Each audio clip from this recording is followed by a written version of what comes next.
The subject is committing to greatness.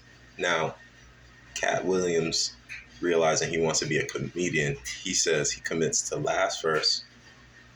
I think he says respectfulness or respect second.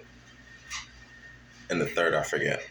He said this probably like 20 minutes prior when he was talking about this host in Atlanta who disrespected him and even threatened his life physically.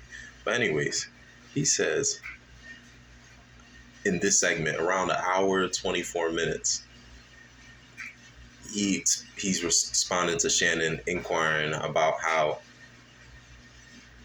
you can ad-lib in the NFL as a pro when you have a few years of experience and some success. But Cat Williams was ad-libbing through his first movie on Friday as Money Mike with Ice Cube.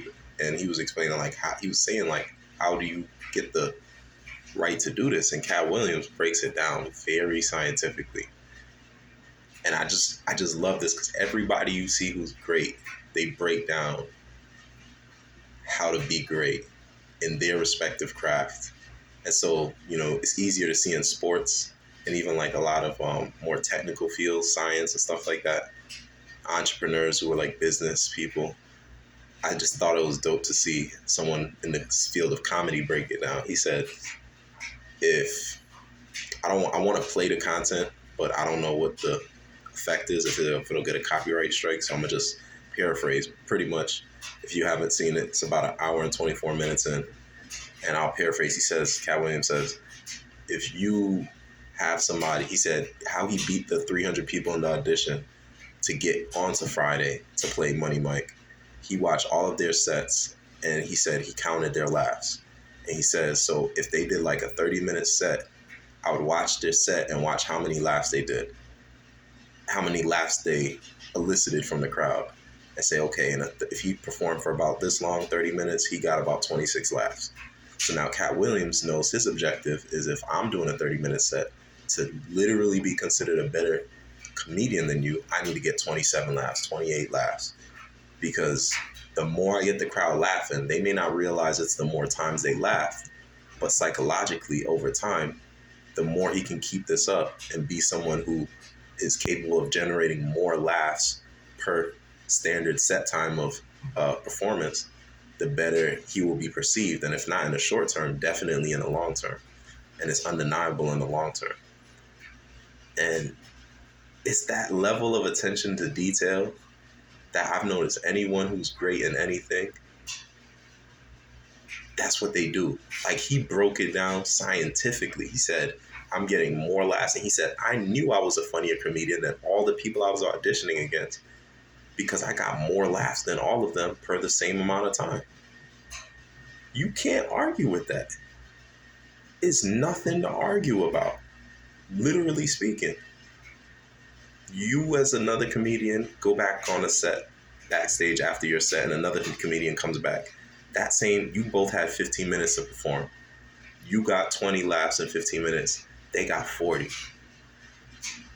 The reaction by the crowd from the person who got 40 is way different because the people never got a chance to start breathing without laughing.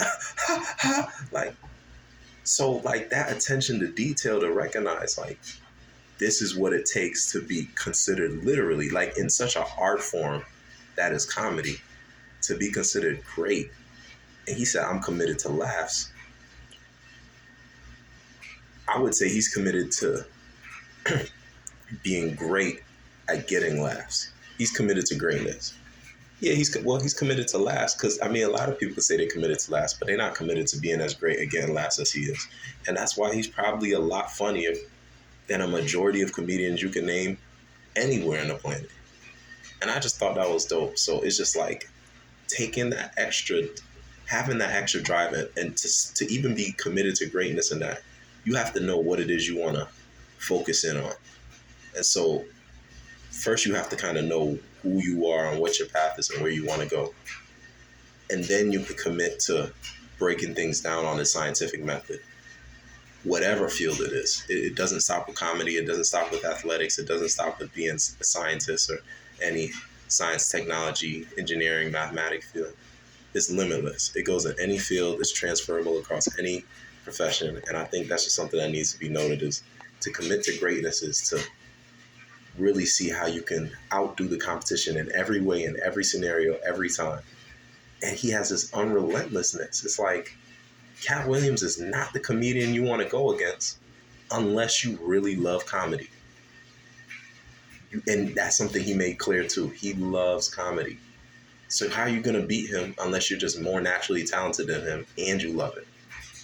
So there's some elements in here, and I just wanted to share that, and I thought it was dope. So that's why I paused the video where I didn't just broke out recording this video. So yeah, commit to greatness. Commit to greatness.